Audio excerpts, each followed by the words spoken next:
A gente não tava falando do Manchester um tempo atrás aí, o que tinha acontecido? O Eurofoot, ele fez um vídeo falando sobre a história de destruição do Manchester City. Então, eu vou ver esse documentário, foda-se.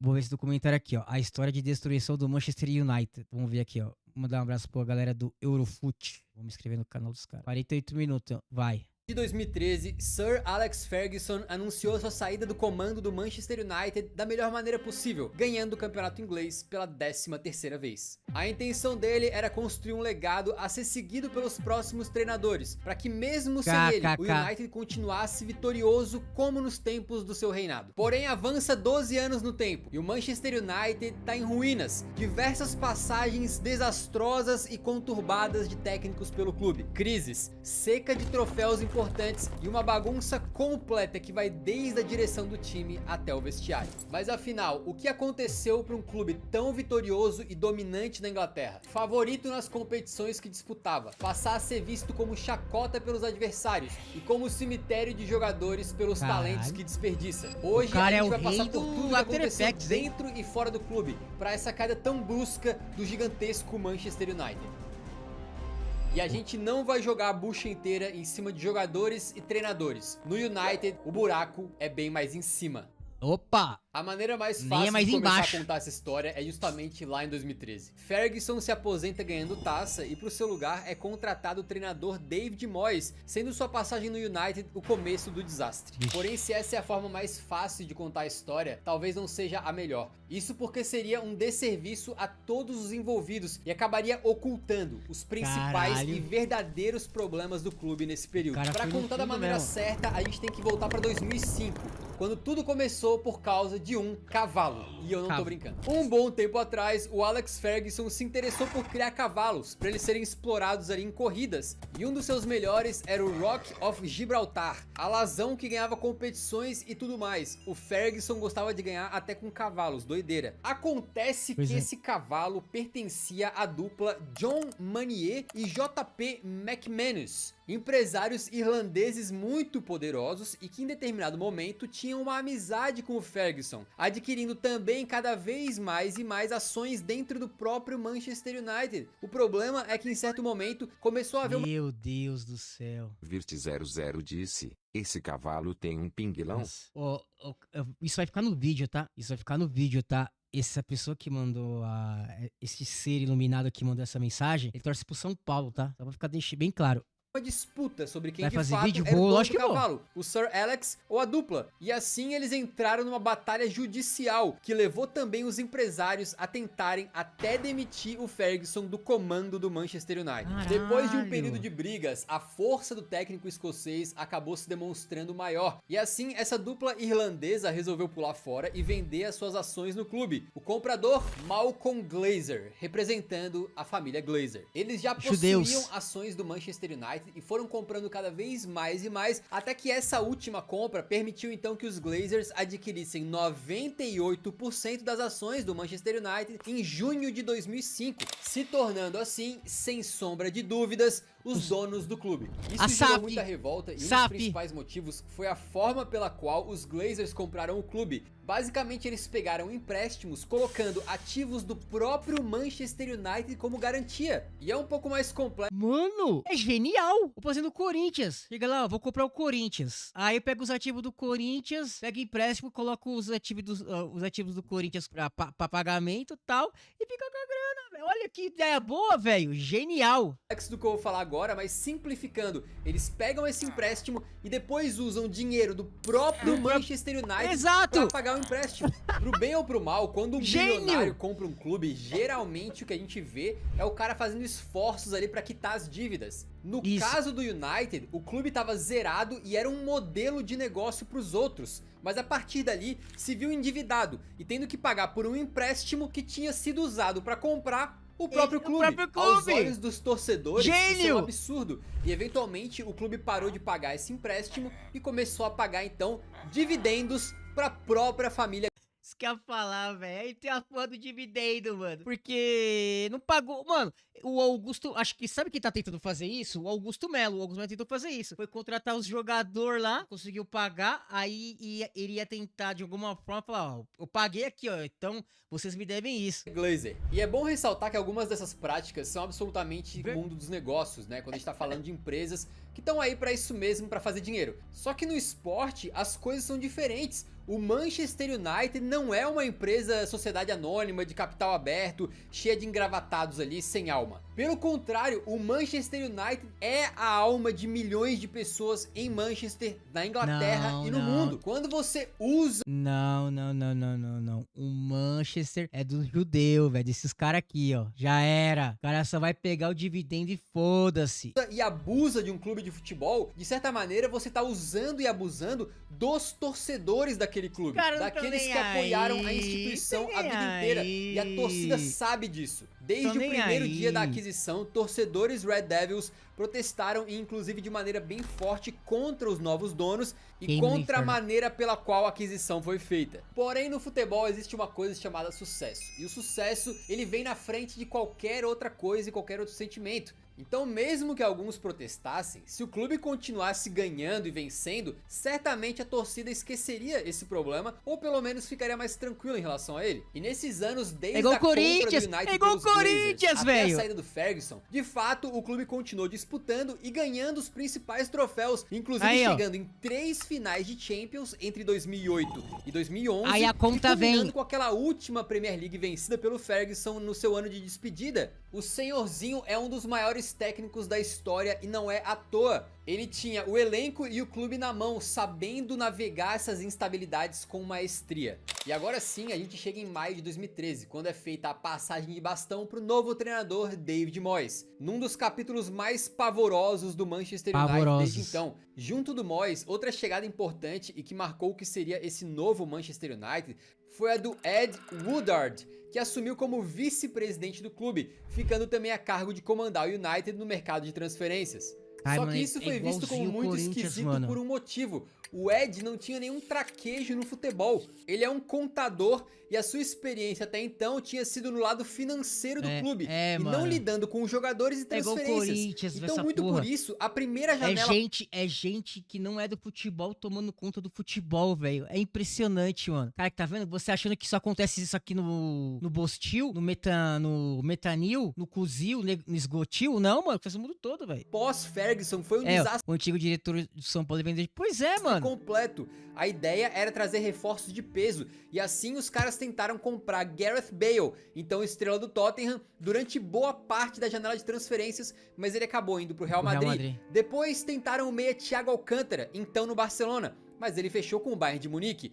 Aí tentaram 3 vezes o Cesc Fábregas, mas o Barcelona foi irredutível e o Manchester United ficou sem o espanhol. No final das contas, chegava ao fim a primeira janela de transferências pós-Ferguson, com apenas uma contratação: Fellaini. E mesmo essa única contratação escancarou a forma amadora como a janela de transferências tinha sido conduzida. O United tinha feito uma proposta dupla pelo Fellaini e pelo Leighton Baines ao mesmo tempo, os dois do Everton, por 28 milhões de libras, mas eles estavam tão sem moral no mercado que acabaram levando só o Fellaini e por 27 milhões e meio. Como se não bastasse, o próprio Fellaini tinha uma cláusula de rescisão no valor de 23 milhões e meio de libras que expirava em julho. E a total incompetência da diretoria se traduziu no fato de que eles ficaram tentando negociar, perderam a janela de ativação da cláusula e levaram o Fellaini no desespero no finalzinho da janela por mais do que ele valia.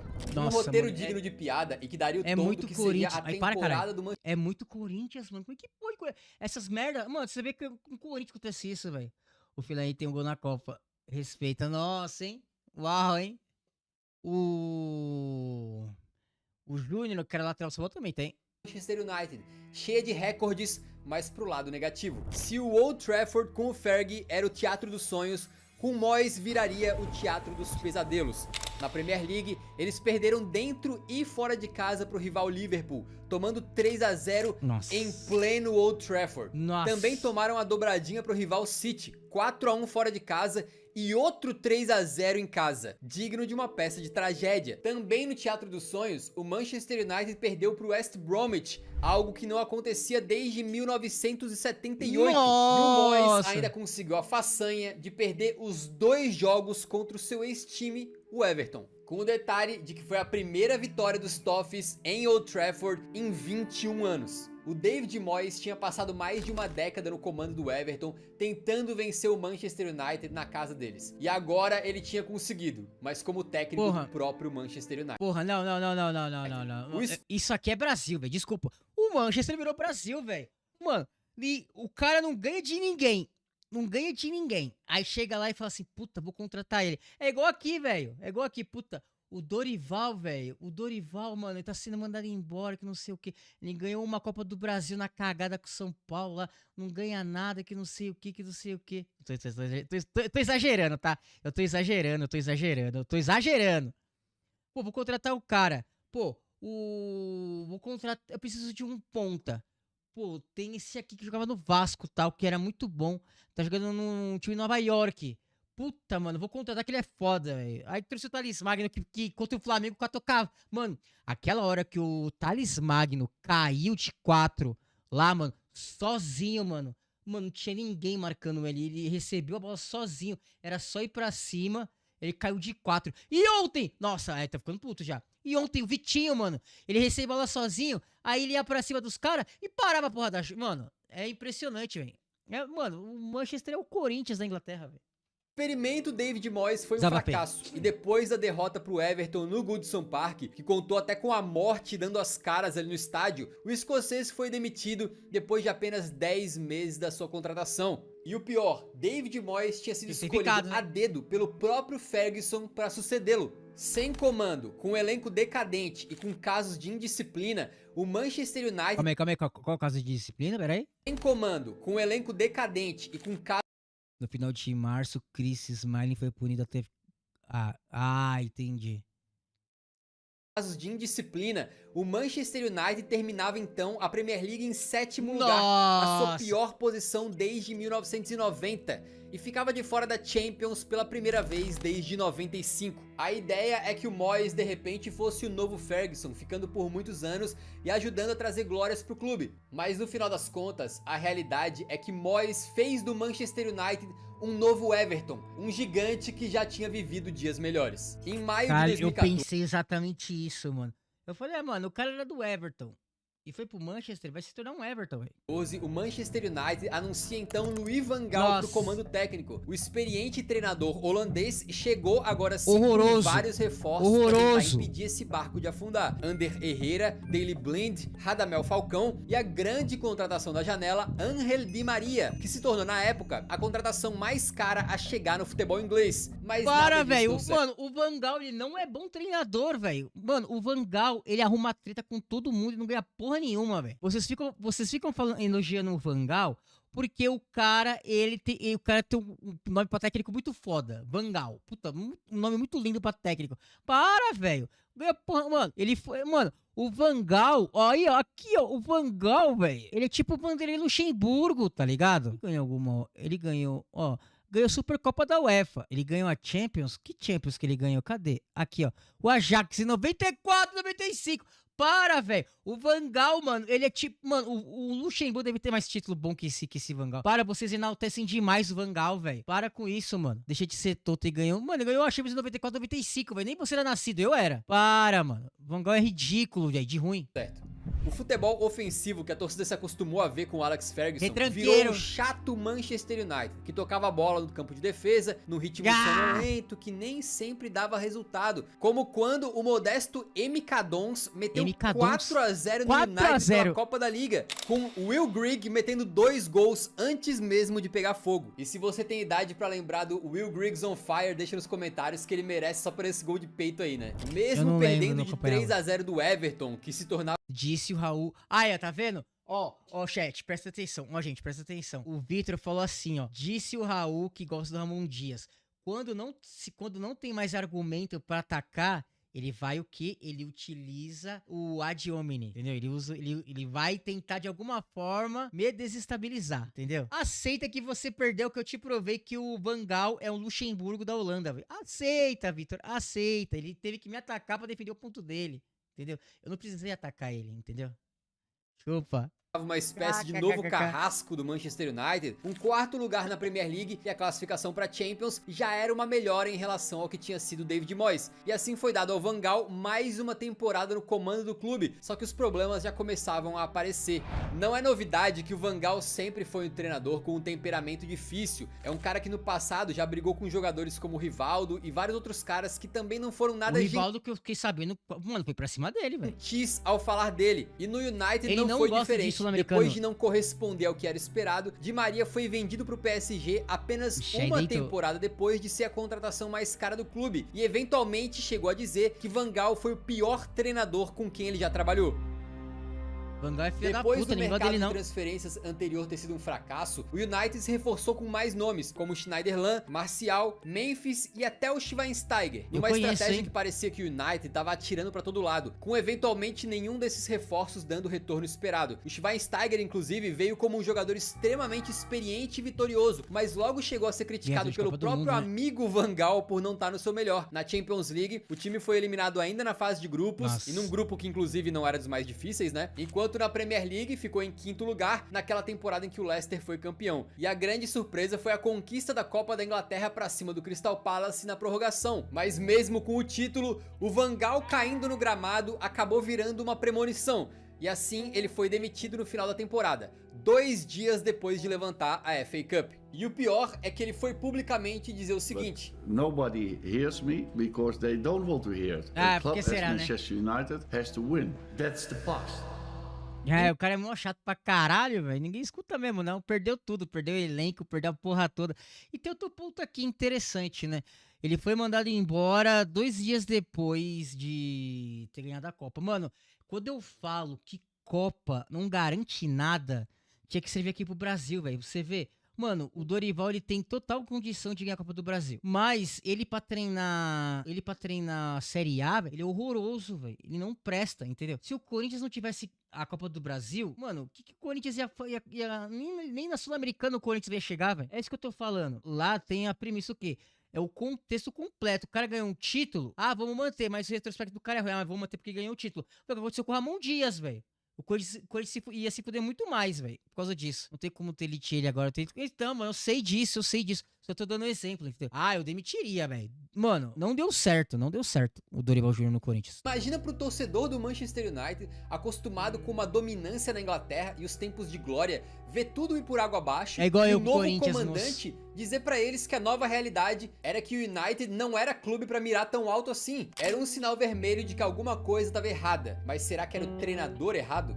O Manchester United tinha tentado o Stable One, falhou. O Boring One também não rolou. E agora tentava mudar sua sorte contratando o Special One, José Mourinho. A toada no mercado de transferências seguiu mais ou menos daquela maneira. O Memphis e o Schneiderlin saíam por bem menos do que custaram, enquanto o clube gastou mais uma nota para trazer caras como o Mkhitaryan, o zagueiro Bailly, e então a contratação mais cara do futebol mundial, Paul Pogba. Mas mesmo com toda essa grana investida, a melhor contratação acabou sendo um cara que chegou de graça. Um já veterano, Ibrahimovic, que desandou a marcar gol e salvou a equipe várias vezes antes de se machucar, enquanto alguns dos mesmos problemas das temporadas anteriores retornavam. Um futebol defensivo e que às vezes... Eu sou a favor do Corinthians ir atrás do Mourinho, velho. Mourinho pegou times de pontos, não sei. Mano, é só vir pro Corinthians, time de ponta, mano. Deslancha. Buscava soluções simplistas, como por exemplo o volante Fellaini, que muitas vezes vinha do banco para entrar no final do jogo como um atacante alto para tentar marcar gol de cabeça. E olha que ele conseguiu e deu certo muitas vezes. Naquela temporada, o Manchester United perdeu de novo pro City em casa e tomou uma cachapante 4-0 no retorno do Mourinho a Stamford Bridge, terminando a Premier League na 6ª colocação. Mas a situação só não foi pior por conta da Europa League. O United foi avançando e avançando até vencer o Ajax na final, voltando finalmente a conquistar um troféu importante. Eles já tinham ganhado também a Copa da Liga na mesma temporada, com o gol do Ibra no apagar das luzes. o que é considerado o menor troféu na Inglaterra. Uma Europa League e uma Copa da Paulista. Liga podem ser suficientes para outros clubes, mas pro colosso que é o Manchester United, certamente não era. E pra próxima... Mano, é igual quando o Corinthians ganhou o Paulista. Gente, ó, Paulista, pelo amor de Deus, temos 30 desse, velho. Velho. Para. Copa do Brasil é uma coisa. O Brasileirão é uma coisa, Libertadores Sul-Americano é outra coisa. Paulista, velho, porra, mano. Na temporada, os velhos problemas de gestão voltavam a aparecer. É Corinthians! Com as muitas lesões do Bailly, o Mourinho queria um zagueiro. Em determinado momento, o Van Dijk ficou bem próximo dos Red Devils, mas a diretoria preferiu economizar. E ao invés de trazer a solução, que era o Van Dijk, se contentou com Victor Lindelof. Nossa. Outras fontes dizem que foi o próprio Mourinho na época que rejeitou o Van Dijk, dizendo que não precisava de ninguém pra posição, só pra depois voltar atrás e pedir um zagueiro. No meio da confusão e desse disse-me-disse, obviamente o maior prejudicado foi o próprio Manchester United, que perdeu uma contratação que depois se mostraria ali como um dos melhores defensores da última década. A ideia era de que o Manchester United estava numa situação complicada, afundado em dívidas desde aquela aquisição dos Glazers, e assim tinha que economizar nas contratações. Aparentemente não tinha então grana para um zagueiro top como o Van Dijk, mas tinha para gastar quase 90 milhões de libras no Lukaku e contratar o Alexis Sanchez, tornando ele o jogador mais bem pago da Premier League na época. Ou seja, dinheiro o clube tinha, ele só tava sendo severamente mal gasto. Mano, e hoje a gente consegue ver mais claramente que esses caras não deram certo no Manchester United, e talvez seja fácil falar, sendo que na época foram sim grandes contratações e que geraram muita expectativa. Porém, mesmo assim, uma delas é muito emblemática, porque o Alexis Sanchez era um dos melhores jogadores do Arsenal, foi pro Manchester United com pompa, mas chegou a revelar que se arrependeu de assinar com o clube no momento em que ele pisou no CT pela primeira vez. Me di cuenta muchas cosas y creo que después del entrenamiento llegué a mi casa y le digo a mi familia, le digo, y a mi representante le digo, no se puede hacer tira el contrato para volver al Arsenal, y se ponen a reír y yo le digo, algo que no me cuadra, algo que no me parece bueno. Imagina como é que não deveria estar o clima dentro do Manchester United se o cara que acabou de chegar para ser o jogador mais bem pago do campeonato foi apresentado com pompa e assim que saiu de lá no seu primeiro dia de trabalho tava com um gosto amargo na boca, com a sensação de que algo errado não tá certo. Na Premier League, o United fez a sua melhor campanha em anos, começando amassando os adversários e terminando na segunda colocação, mas ficando bem atrás do vencedor City, né? Foram 19 pontos. Então chamar de briga pelo título seria um exagero, mesmo que tenha sido aquele City imparável que marcou 100 pontos na tabela. Na Champions League, dessa vez passou da fase de grupos, mas caiu logo nas oitavas pro Sevilha, em mais uma derrota decepcionante em pleno Old Trafford. Se o estádio tinha aquela magia nas grandes decisões, nos grandes jogos com o Sir Alex Ferguson, desde que ele foi embora, essa magia também desapareceu. E para piorar, novos problemas de relacionamento surgiram. Mourinho e Pogba se desentenderam em um treinamento, em mais uma amostra de como o clima lá dentro estava terrível. E aí o clássico José Mourinho deu as caras. No começo da temporada 18-19, numa derrota de 3-0 pro Tottenham, mais uma vez em pleno Old Trafford, o Mourinho estava próximo de coringar. E numa coletiva de imprensa, então, ele deixou aquela famosa e enigmática mensagem antes de ir embora. Now, just to finish, do you know what was the result? 3-0. Do you know what this means? 3-0. But also mean 3 premierships, and I won more premierships alone than the other 19 managers together. 3 for me and 2 for them. Respect, respect, respect, man, respect.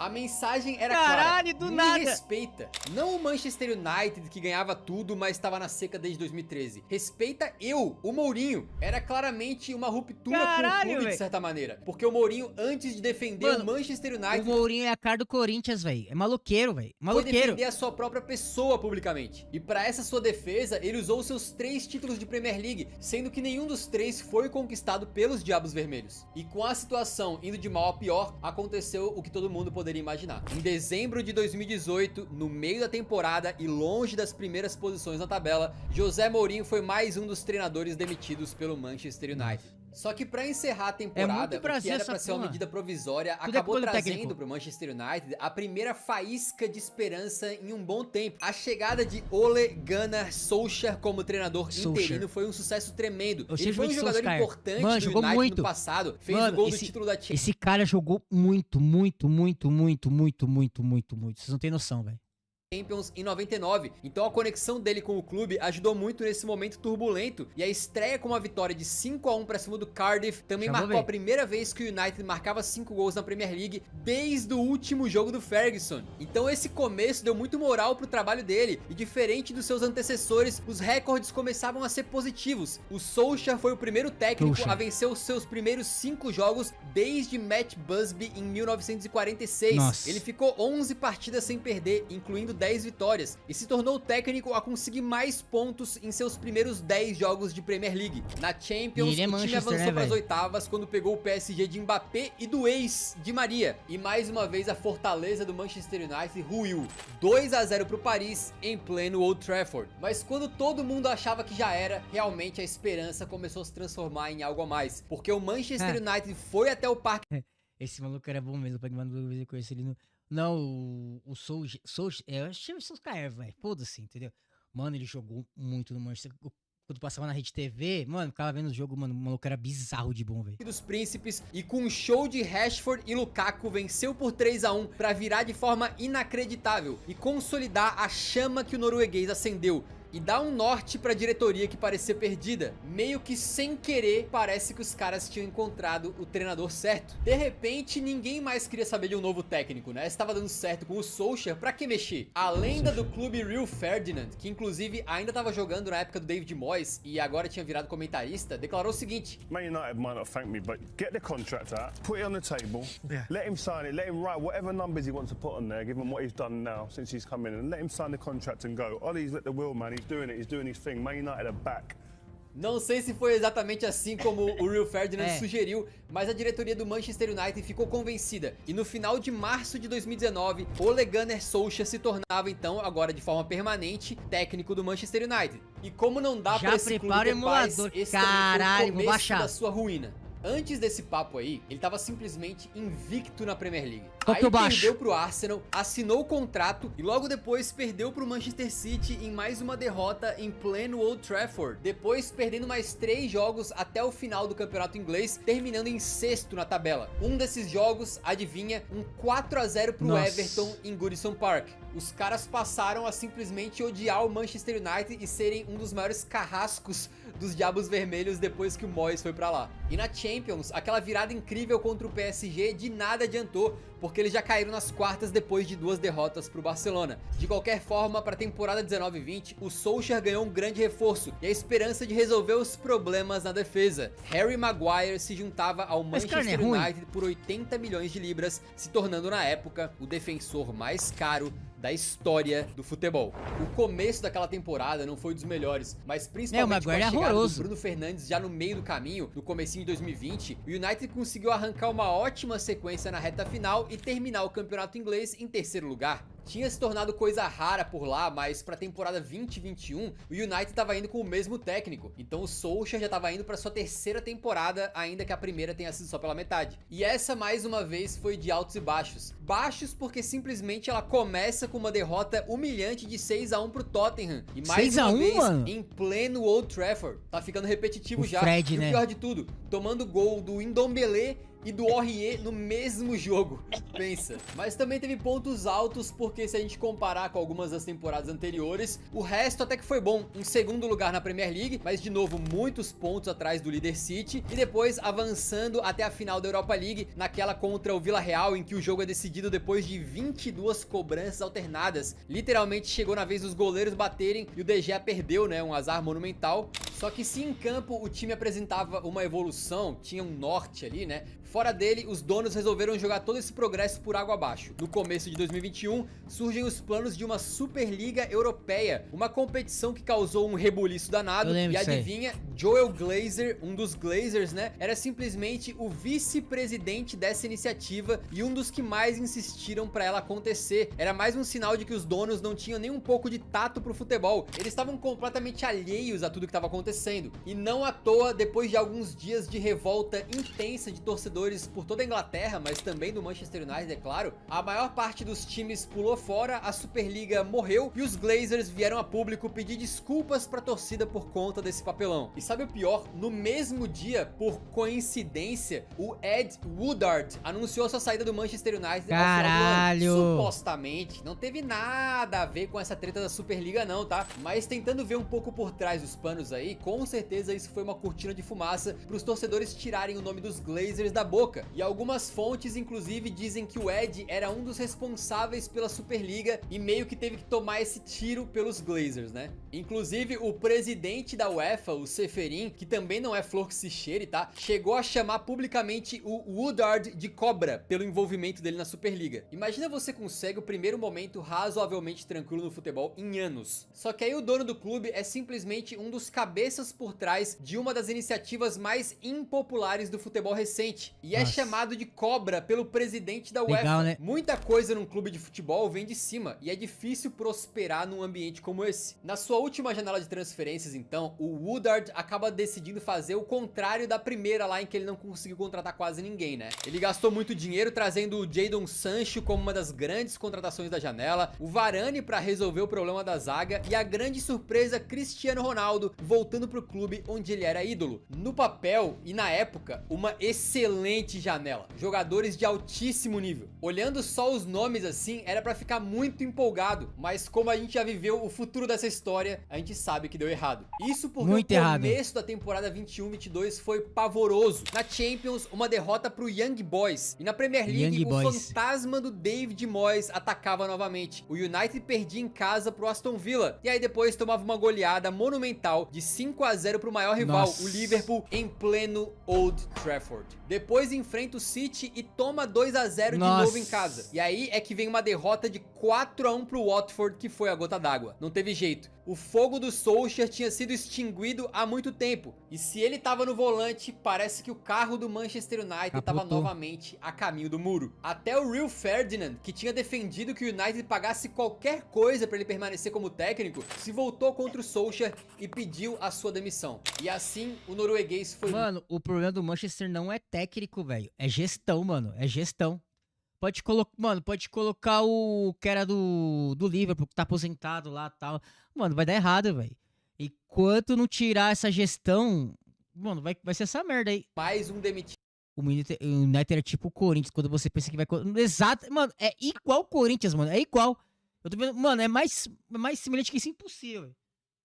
É que a diferença do Corinthians pro Manchester é que o Manchester, ele tem mais dinheiro que o Corinthians, né? Do comando técnico do United. A partir dali, o Manchester United tem um interlúdio, uma pausa, digamos assim, porque o clube fechou com o Erik ten Hag para assumir o comando, né? Porém, ele só chegaria no final da temporada. Então, até lá, ele permaneceria no Ajax e o United teria que buscar um técnico interino. O escolhido foi Ralf Rangnick. E a ideia era que ele, um experiente treinador, que também já teve um papel bem importante como diretor do grupo Red Bull, quebrasse um galho até a chegada do holandês e depois tomasse um cargo de consultor no clube. Um que não tem nada a ver com futebol, velho. O Ed Woodard no cargo diretivo, chegou o novo CEO Richard Arnold. Só que assim como o Woodard, ele não tinha nenhuma experiência diretamente com o lado do futebol. Era um cara que trabalhava na parte comercial do clube. Muito Corinthians, velho. Então a ideia até que parecia fazer sentido. É igual o Corinthians que... Pra tomar conta da base, chama o mané do posto, velho. Vai tomar no cu, mano. O Ralf Rangnick chegava como um cara experiente pra lidar com a questão do mercado e da montagem de elenco. Eu não lembro disso, Arnold focava mais na parte burocrática. Dá uma no Discord depois, tá? Vou olhar. E quando chegou, o Rangnick não poupou palavras pra falar sobre a situação do clube naquele momento. Você não precisa de óculos pra ver e analisar onde estão os problemas, mas como a gente resolve eles. Não é o bastante fazer pequenas correções cosméticas. Na medicina, se chama isso de cirurgia de peito aberto, deixando bastante claro que para mudar teria que ser uma mudança radical e que as pessoas do andar de cima do Manchester United teriam que querer e aprovar essas mudanças. Essa frase, inclusive, da cirurgia de peito aberto, acabou se tornando uma espécie de profecia. Poucas palavras que resumem uma situação bem complexa, com muitos até hoje se lembrando desse pedaço de sabedoria soltado aí pelo Rangnick. Porém, no Manchester United, essa cirurgia de peito aberto jamais aconteceu, e os cuidados foram no máximo paliativos. Eliminados nas oitavas da Champions e caindo bem cedo nas Copas Nacionais, o elenco aparentemente estava rachado, o time uma bagunça, e o Rangnick não conseguiu pôr em prática o seu estilo de pressão intensa pelo qual era conhecido. Isso gerou um final de temporada extremamente amargo e com mais humilhações. 4-1 pro City. Nossa. 4-0 pro Liverpool. Nossa.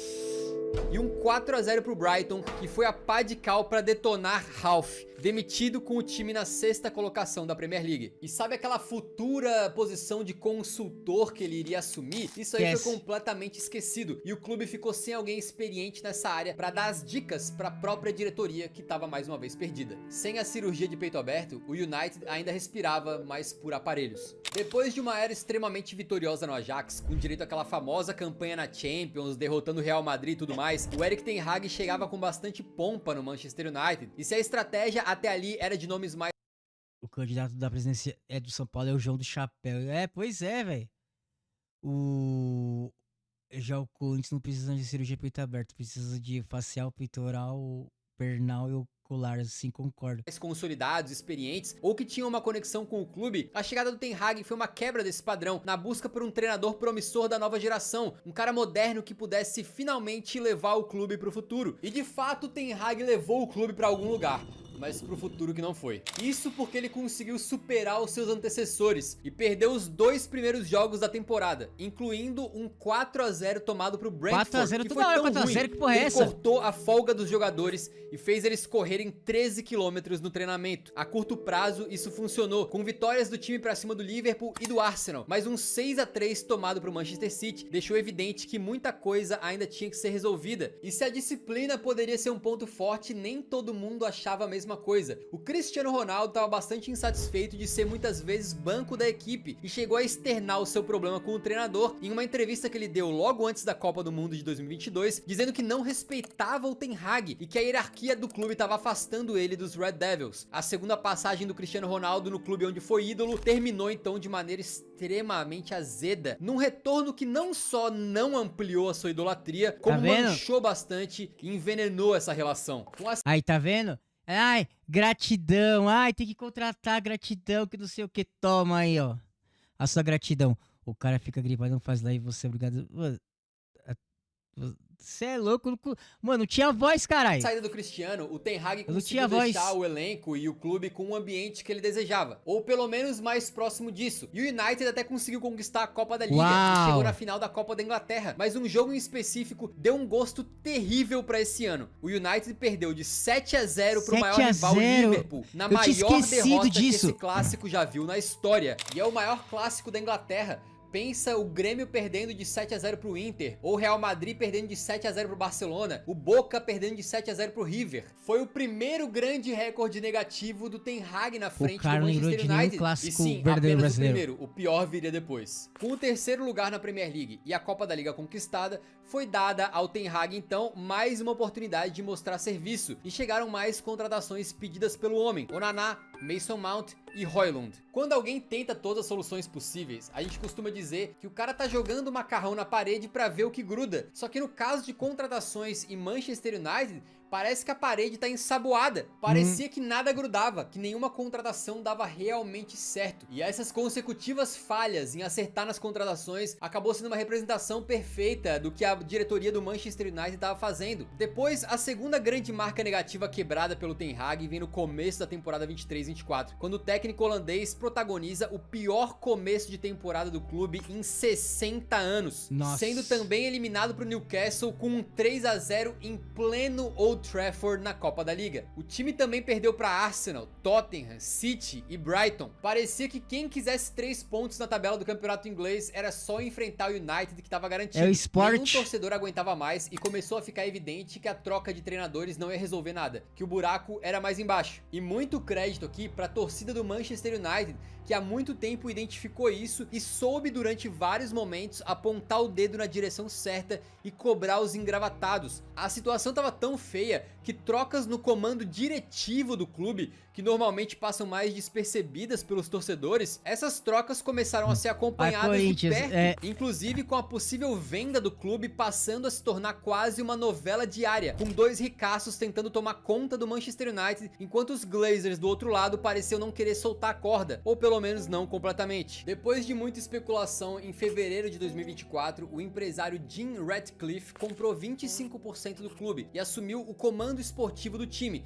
finalmente tirando essa parte das mãos da família Glazer. Esse é o mesmo Jim Ratcliffe que alguns anos antes tinha chamado algumas decisões do United de burras, dizendo que o time gastava dinheiro errado e que ele queria corrigir isso. Obviamente, e tá errado? Promissora. Essa temporada acabou sendo mais uma de muitos erros e de momentos em que o Ten Hag balançou na corda bamba e que parecia prestes a cair a qualquer momento. Enquanto ele se equilibrava entre mais humilhações e algumas boas vitórias, mesmo ficando num péssimo 8º lugar na Premier League, a pior colocação do clube desde 1990, um alento deu uma sobrevida. O United surpreendentemente derrotou o Manchester City na final e levou a Copa da Inglaterra pra casa. Tava muito claro que o trabalho dele não tava indo pra lugar nenhum e alguns jornais cravavam que o Ten Hag seria demitido logo depois da FA Cup, mas ele ganhou e assim permaneceu por mais um tempo, ganhando inclusive uma extensão de contrato, que na época já pareceu insano. É como se tivesse um prédio que tá marcado pra demolição e você gastasse tempo e recurso indo lá pintar o edifício que vai ser demolido. E aqui a gente vê outro padrão que o Manchester United acabou adotando durante os anos. Muitas vezes o trabalho não era legal e eles sabiam que precisavam demitir o treinador, mas resolviam dar uma nova chance só pra ter que demitir o cara no começo da temporada seguinte. E aí contratar um novo treinador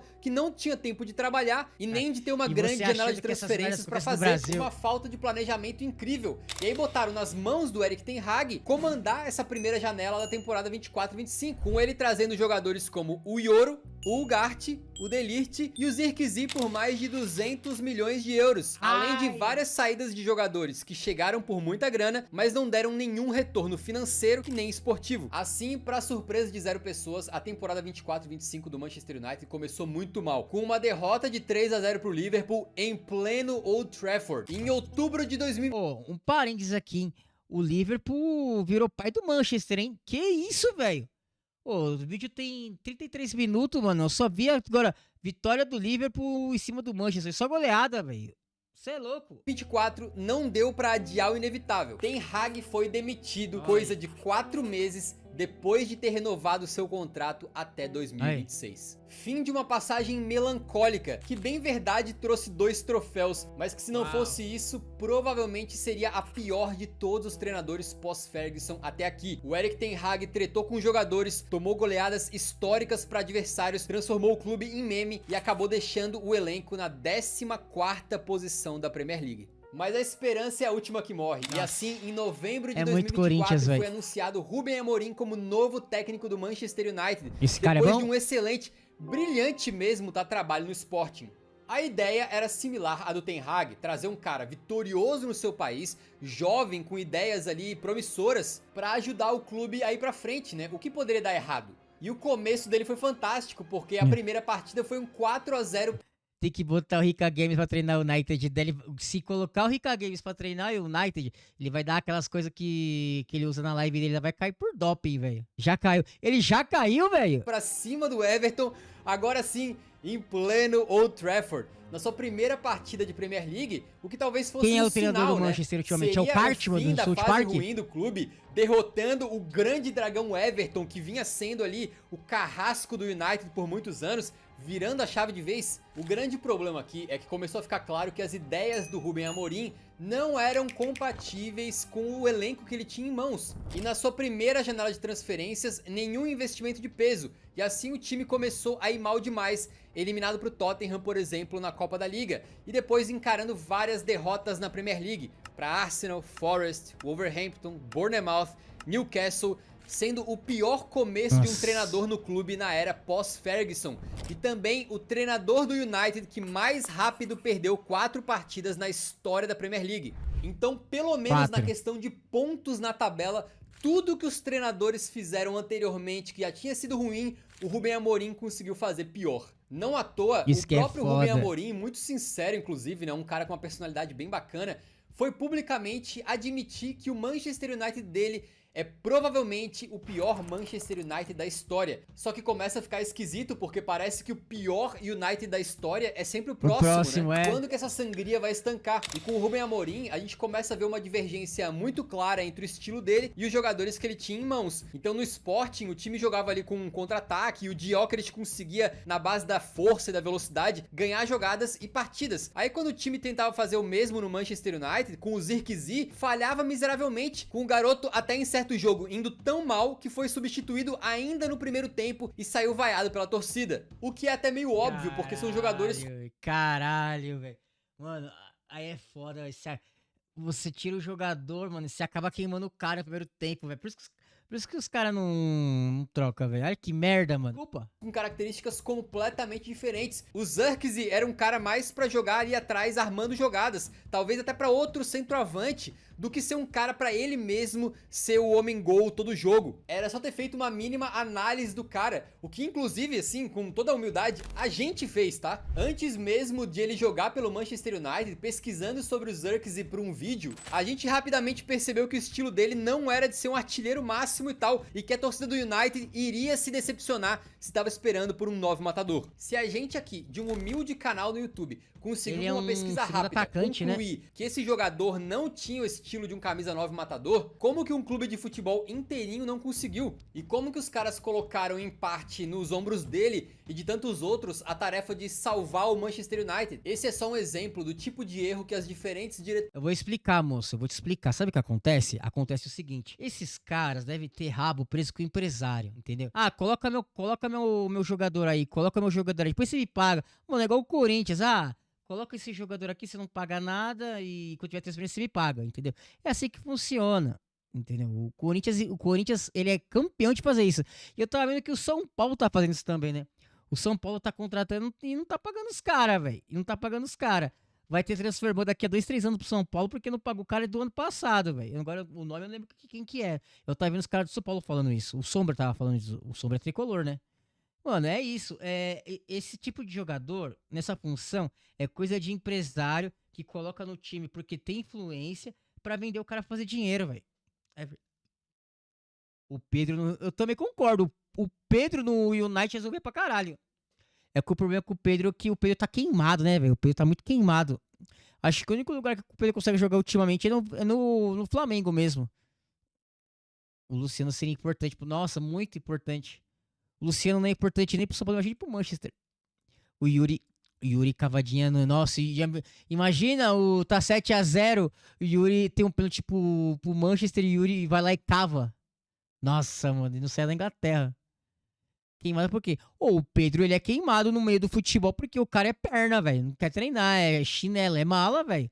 Você não viu que, mano, o Felipe Luiz, velho. O Felipe Luiz, mano, queimou o cara, velho. Um técnico chegar e falar isso na imprensa é porque, mano, o buraco já foi pro brejo, velho. Diretorias do Manchester United cometeram e vem cometendo no pós-Ferguson. O coitado do Rubem Amorim, mesmo pouco tempo depois de chegar, já parece exausto no cargo. E olha que bizarro, cara, mesmo sem ele gostar de dar entrevista, tá? Fizeram um cálculo e descobriram que ele já deu quase 500 entrevistas em pouco mais de 6 meses no comando do clube. Uma das últimas entrevistas que ele deu, aparentemente bastante cansado, gerou um burburinho, porque ele disse que pode não continuar para a próxima temporada se não conseguir trocar a cultura dentro do clube. Isso te lembra alguma coisa? Vários treinadores que passaram no Manchester United disseram coisas semelhantes, com palavras diferentes. Parece que nada realmente mudou. Porém, mais uma vez, no meio de tanto caos ali, destruição, o United conseguiu se reerguer pelo menos em uma competição. Foi na Europa League, quando fez uma campanha invicta na fase de liga, para depois derrotar a Real Sociedade às oitavas com 4-1 em Old Trafford. Depois, contra o Lyon nas quartas, tem um jogo maluco e heróico para virar para 5-4. Depois com essa foto aqui, ó.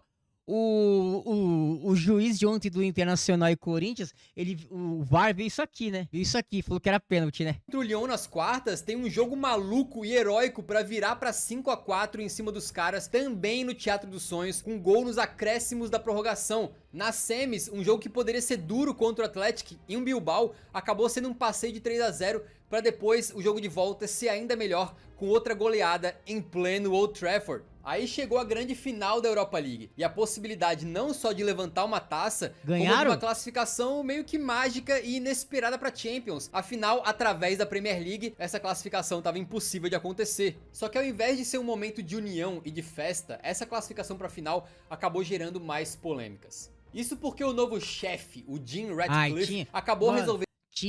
Velho, mano... Quando você acha que tá, mano, quando tá indo bem, você fala assim, porra, velho, agora vai. Aí vem o dirigente filha da puta e faz cagada, quer ver, ó? Cortar custos e não dar ingressos para alguns funcionários do United se locomoverem até Bilbao e irem lá assistir o jogo, assistir a final. Ao invés disso, oferecendo algo como um ticket alimentar para os caras assistirem o jogo pela TV em um pub local ou algo do tipo. Mais uma... Cala a boca, ó. Fica pausando para render o vídeo de humor. Mano, é react, velho. É react. Eu vou colocar o link do canal e quem quiser ver sem eu falar, mano, é só clicar, velho.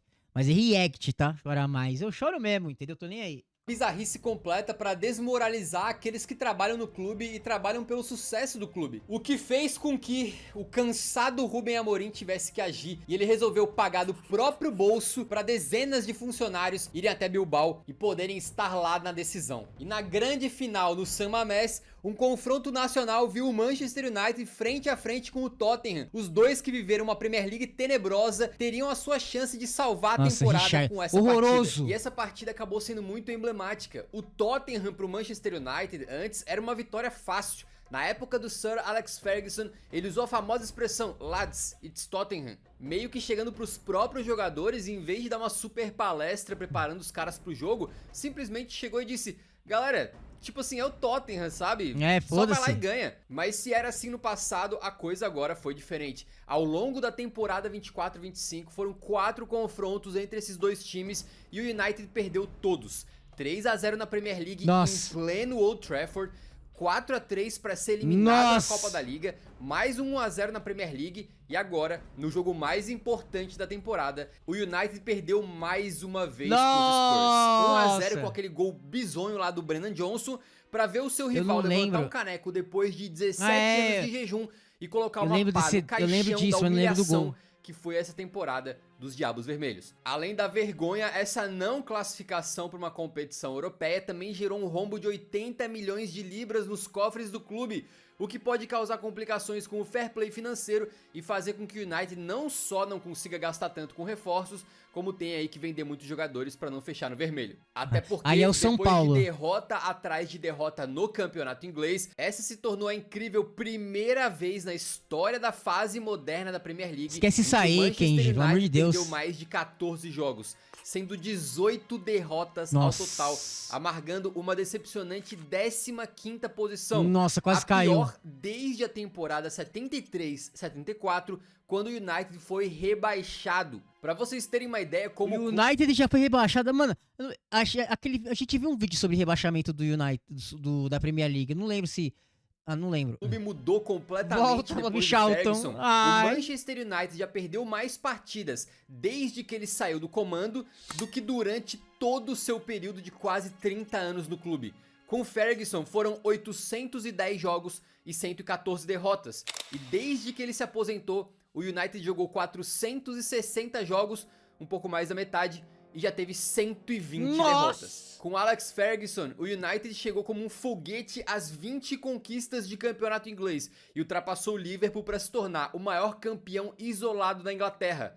Agora, depois de terminar na sua pior posição em mais de 50 anos, viu ainda por cima o Liverpool ser campeão, igualar os 20 títulos e tá muito bem colocado para tentar passar o United. No final das contas, eu espero que tenha dado pra entender que, por mais que alguns tenham tomado decisões erradas e treinado mal o time, ou o que quer que seja, a culpa de tudo isso não é só dos treinadores. Longe disso, tá? Mas sem mudanças no topo, uma reestruturação total, uma cirurgia de peito aberto, o United pode até ter lampejos de títulos, mas não vai voltar ao seu devido lugar no panteão do futebol. Inclusive, é bom ressaltar que durante toda essa crise no pós-Ferguson, o United ganhou vários troféus. Ganhou Copa da Liga, Copa da Inglaterra, Europa League, o que para muitos times seria algo incrível, mas pro Manchester United não. Esses títulos são incompatíveis com a grandeza do Manchester United. O Manchester United sequer é clube para estar jogando Europa League. Concordo. O patamar deles é lá em cima com Bayern de Munique, Real Madrid. Esse é o tamanho dos Diabos Vermelhos. É que a gente se acostumou na última década a ver o clube passando de mal a pior. Mas pensa se o Real Madrid passasse aí 12 anos em que os únicos títulos deles sejam ali 2 Copas do Rei, 2 Supercopas, uma Europa League. Seria uma crise sem fim. E é assim que esses títulos menores ou de segundo escalão têm que ser interpretados dentro do Manchester United. Algumas Copas da Liga e Europa League são melhor do que nada. É óbvio, mas é bastante pro tamanho do que é esse colosso do futebol. Nem de perto. As desculpas dentro do clube acabam... E digo mais, velho. E digo mais, entendeu? O São Paulo, o Corinthians, o Santos, o Vasco, o Grêmio, o Inter... Eu não vou colocar o Botafogo não, porque o Botafogo ganhou recentemente. Quem mais dos grandes que já ganhou alguma coisa? Esses times aí, principalmente Corinthians, Santos, São Paulo, que estão na ponta, que são paulistas aqui. Ai, ganhou um paulista, e classificou pra Libertadores, e... Mano, faz mais de 20 anos que o São Paulo não ganha a Libertadores, perdeu a tradição. O Corinthians, desde 2017, não ganha um título grande, entendeu? Não ganhou, só ganha paulista, velho. O Santos, mano, o último título grande do Santos foi com o Neymar, velho. A gente acostumou com essa porra, velho, entendeu? A gente não pode acostumar com isso, entendeu? O São Paulo não pode acostumar a levar toda hora taca da LDU. O Corinthians não pode ficar acostumando a ficar no meio da tabela, tá ligado? O Santos não pode ficar acostumando a toda hora ser quase rebaixado, velho. A gente acostuma, mano, que a gente tinha essa porra, tá ligado? Mas, mano, tinha que pegar esses dirigentes e enfiar a porrada. A verdade é essa, mano. Agora o paulista é uma bosta. Aí, tá vendo? Aí, tá vendo como o flamenguista é burro, mano? O flamenguista tem o QI de um paralelepípedo. Eu não quis dizer que o paulista é uma bosta. Eu quis dizer que a gente acostumou a ganhar esses títulos e considerar assim, pô, olha, pelo menos ganhou alguma coisa, entendeu? E time como Santos, como Corinthians, como São Paulo, não pode ficar acostumando a ganhar título assim. É pra ganhar Brasileirão, Copa do Brasil, Libertadores e Mundial, velho. Mano, você vê o Palmeiras, você vê aqui, direto falando aqui do Palmeiras, o Palmeiras, o palmeirense pedindo a cabeça do Abel. Ganhou mais de 10 títulos em 5 anos, velho. Entendeu? A gente tem que ser nesse patamar. Tem que ser no patamar onde o Pedro é reserva, velho. No Flamengo o Pedro é reserva, mano. Entendeu? Esse é o patamar dos times grandes. Não ficar ganhando copinha e paulistinha, essa copinha... Qual que é o nome essa copinha da Inglaterra aí? Ganhar alguma coisa, pelo menos. Não, mano. A gente tem que acostumar com coisa grande, tá ligado? Igual o São Paulino com piroca grande. Tem que explicar, tem que desenhar essas coisas pro Kenji, que o Kenji tem o QI de um paralelepípedo cortado no meio, velho. É foda. Flamenguista é assim mesmo, velho. Não colando, tá? Recentemente, o Jim Ratcliffe chegou a dizer que o United não tem mais grana, mas não dá pra só usar as dívidas como desculpa. Desde a primeira temporada sem o Ferguson, lá em 2013-14, o Manchester United é o terceiro clube no mundo que mais gastou dinheiro em contratações, apenas atrás de Chelsea e City, torrando mais de 2 bilhões em jogadores. E detalhe, se tu pegar o dinheiro gasto em contratações e salário, aquilo que foi ganho, né, vendendo jogadores, o United tem o pior balanço, o pior saldo do mundo. Um déficit de 1,5 bilhão de euros. É muito Corinthians, velho, que isso? Seria uma desculpa pro clube não ter conseguido alcançar nem perto do que alcançou o Liverpool, o Bayern de Munique ou o Real Madrid nesse período. A principal diferença, de longe, é uma gestão muito, mas muito ruim. O Old Trafford, que já foi o teatro dos sonhos, já não tem o mesmo peso dentro de campo, e até na questão de estrutura representa bem a destruição do clube, já que ele tá literalmente caindo aos pedaços com chuva inundando. Mano, é a junção de Corinthians, Santos e São Paulo, Manchester. Que isso, mano? Dos assentos, invasão de ratos e prestes a ser abandonado. Aí o glorioso Jim Ratcliffe, suposto salvador da pátria, tenta remediar a situação financeira com demissões em massa dentro do clube, com até 450 profissionais demitidos numa estratégia para economizar. E vai além, o Ratcliffe mandou fechar a cantina do clube e parou de oferecer almoço para os funcionários, substituindo ali refeições por frutas, numa economia planejada de 1 milhão de libras. Isso aí, se não deixa você indignado, eu não sei o que vai deixar. É um absurdo, né? Quebrou,